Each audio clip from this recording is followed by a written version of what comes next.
नमस्कार, मी प्रज्ञा. स्वागत आहे तुमचं माझ्या चॅनलमध्ये. तर आज आपण बघणार आहे वरून क्रिस्पी आणि आतून अतिशय सॉफ्ट असे चिकन लॉलीपॉप. यासाठी मी चिकन शॉपमधूनच असे लॉलीपॉप याचे बनवून आणलेले आहे. 10 पीसेस मी घेतले आहे इथे. तर पहिल्यांदा आपल्याला याला मॅरिनेट करायला ठेवायचं आहे. त्यासाठी आपल्याला लागणार आहे चिकन, 1 चमचा डार्क सोया सॉस, 1 चमचा रेड चिली सॉस, 1 चमचा व्हाईट व्हिनेगर आणि अर्धा निंबू, लाल तिखट, चाट मसाला आणि मीठ चवीनुसार.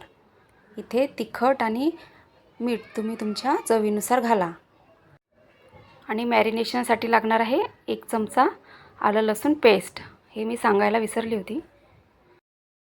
तर चला याला मॅरिनेट करून घेऊया. यामध्ये घालायचं 1 चमचा डार्क सोया सॉस, 1 चमचा रेड चिली सॉस, 1 चमचा व्हाईट व्हिनेगर आणि लाल तिखट, चाट मसाला आणि चवीनुसार मीठ आणि अर्धा निंबू ह्याच्यावर पिळून घ्यायचं आणि याला मॅरिनेट करायला ठेवायचं. छान मिक्स करायचं आधी. माझ्या रेसिपीज जर आवडत असतील तर माझ्या चॅनलला लाईक करा, शेअर करा आणि चॅनलला सबस्क्राईबसुद्धा करा.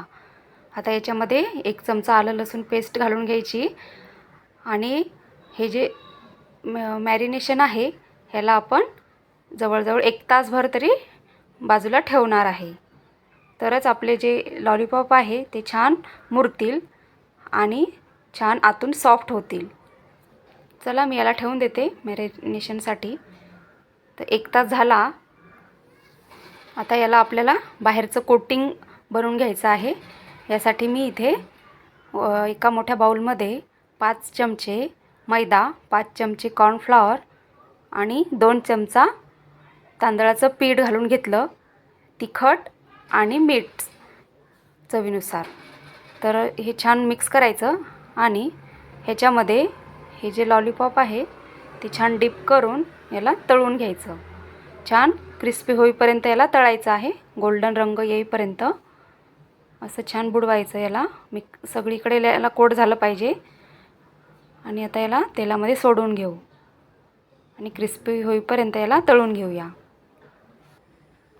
कढईमध्ये जेवढे बसतील तेवढे लॉलीपॉप घालून घ्यायचे आणि याला छान तळून घ्यायचं. छान गोल्डन रंग आला पाहिजे तोवर याला तळायचं आहे. बघा किती छान आता याला कलर आलेला आहे. असं होईपर्यंत याला तळायचं. असे तयार झाले आपले अतिशय सोपे असे वरून क्रिस्पी आणि आतून अतिशय सॉफ्ट असे चिकन लॉलीपॉप. तुम्हीसुद्धा करून बघा आणि मला कमेंटमध्ये सांगा. जर ही रेसिपी तुम्हाला आवडली असेल तर माझ्या चॅनलला लाईक करा, शेअर करा आणि चॅनलला सबस्क्राईबसुद्धा करा. रेसिपी बघितल्याबद्दल धन्यवाद.